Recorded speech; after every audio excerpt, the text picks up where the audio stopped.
Zaburi 45 mstari wa 10 na 11. Sikia binti, utazame, uwasahau watu wako na nyumba ya baba yako, naye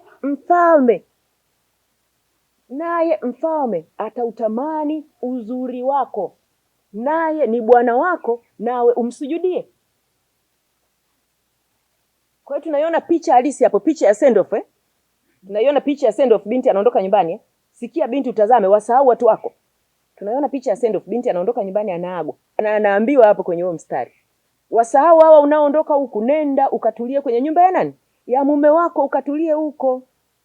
Lakini tunaambiwa utakapoondoka, kwa kumaanisha sio kila siku umekaa pale kwenye ndoa yako, kila siku unawaza mimi bwana, nyumbani kwetu tulikuwa tunakulaga nyama, huku mbona yani maisha ni magumu hivi. Mimi bwana, nyumbani kwetu tulikuwa tunakulaga samaki. Mimi nyumbani kwetu sijawahi kuambiwa neno kama hilo. Mimi bwana, nitarudi nyumbani. Unatakiwa uyasahau, si ndio kusahau jamani, kuyaacha hayo. Sijawahi kuambiwa kama hilo, hujawahi kuambiwa kule, hapa ndio umeambiwa. Hapa ndio ulipo sasa hivi. Kwa hiyo anza kufikiria hapa jinsi gani tunatoka, kama hili neno ulitaki, ni kuzungumza tu jinsi gani tunatoka hapa. Ila usitaje nyumbani, usitamke. Kusahau ni pamoja na kutotamka. Mtu uliyemsahau, kwani jamani unaweza ukamtamka? Sahau kule. Siku hizi imekuwa shida kubwa, yani watu, yani binti anaenda tu kuolewa, kaisha panga vitu vyake huko nyumbani, kaviacha vizuri kwamba muda wote naweza nikarudi. Shida kubwa. Mtu anaondoka namna hiyo, huyu atarudi tu. Atarudi tu.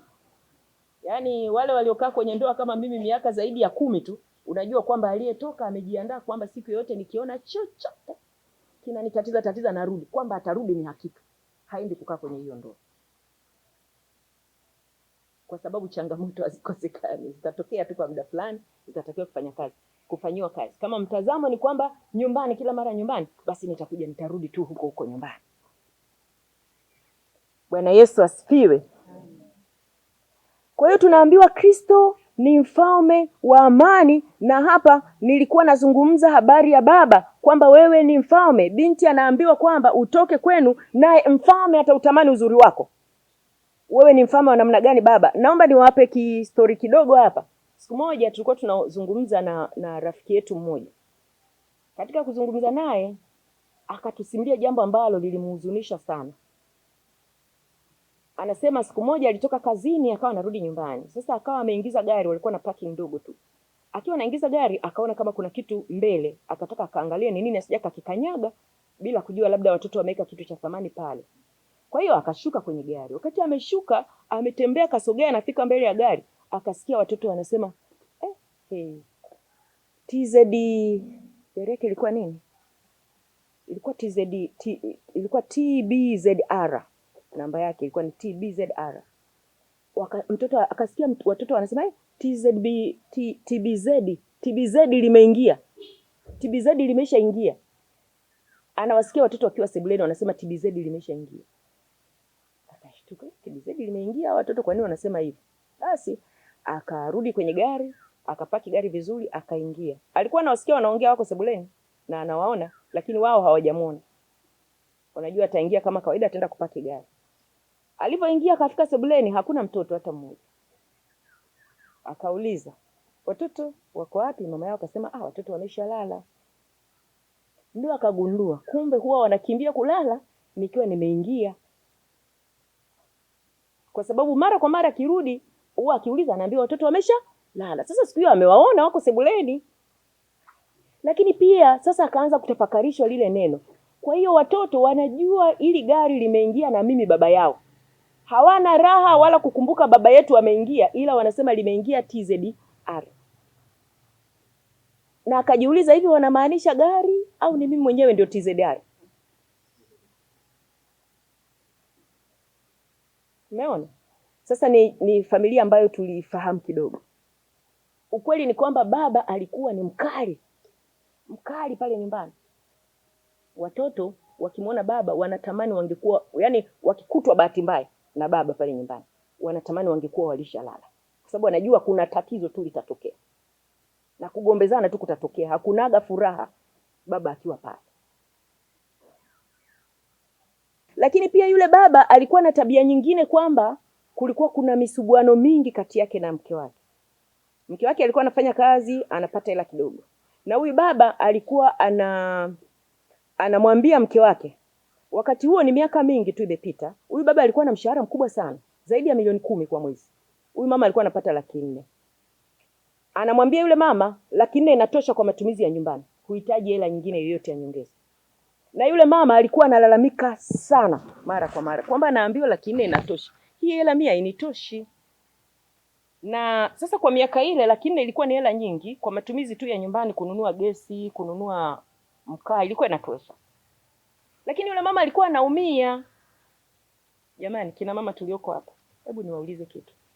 Hivi mwanaume anapata milioni 10, alafu wewe unaambiwa uishi kwa 400,000. Utaona ni yapi? Semeni basi kwa sauti. Unaona? Nashukuru Mungu hata baba akasema sio haki. Unaona? 400,000 ilikuwa inatosha kabisa. Wala, unaona? 400,000 ilikuwa inatosha kabisa, yani kwa kipindi kile naendeleza kubaki. Lakini yule mama anasema kwa nini mimi niishi kwa 400,000? Mfalme wa amani ambaye uko unanisikiliza hapa au unaweza kuwa unatufuata kwenye mtandao ya kijamii. Mfalme wa amani. Huwezi kuwa kipato unachokipata familia yako akifurahi. Hakuna jinsi kunaweza kuwa na amani pale. Hakuna jinsi. Mama anajiuliza, anasema yani wanangu asubuhi wanakunywa chai na watengenezea maandazi. Wanangu baba yao wanapata milioni 10. Wako kwenye nyumba ya baba yao. Si walitakiwa wale na yai, wapate na mboga ya majani, wapate na tunda. Ningewatengenezea, hela haitoshi. Lakini baba anamwambia hiyo hela inatosha. Sasa wakati anamwambia yule mama atumie ile 400,000 inatosha, huyu baba ikitokea jirani ana shida yoyote, wamekuja labda kuomba, tunaomba, walikuwa nakaa pembeni kidogo na magari kipindi kile alikuwa sio mengi sana.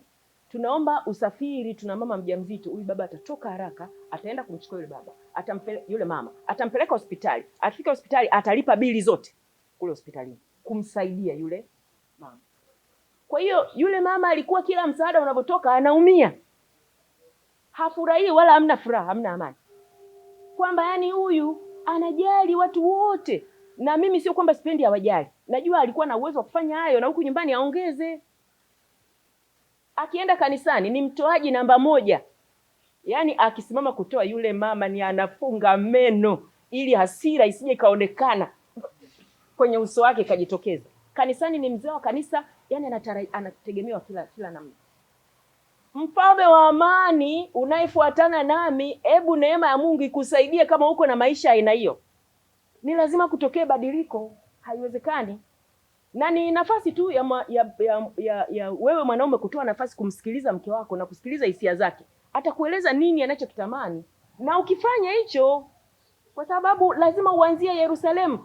Yesu Kristo aliingia Yerusalemu kwa shangwe, hakwenda mji mwingine, alianzia nyumbani kwao. Lazima uanzie Yerusalemu, usiende kwenda kuanzia kanisani wala nyumba za jirani, anzia Yerusalemu. Wema wako mwanaume uanzie wapi? Nyumbani. Amina, watu wa Mungu. Sasa yule mama siku moja nikaja kuzungumza naye, akaniambia hivi, sasa hivi nimeona ili nisali kwa amani nihame kanisa.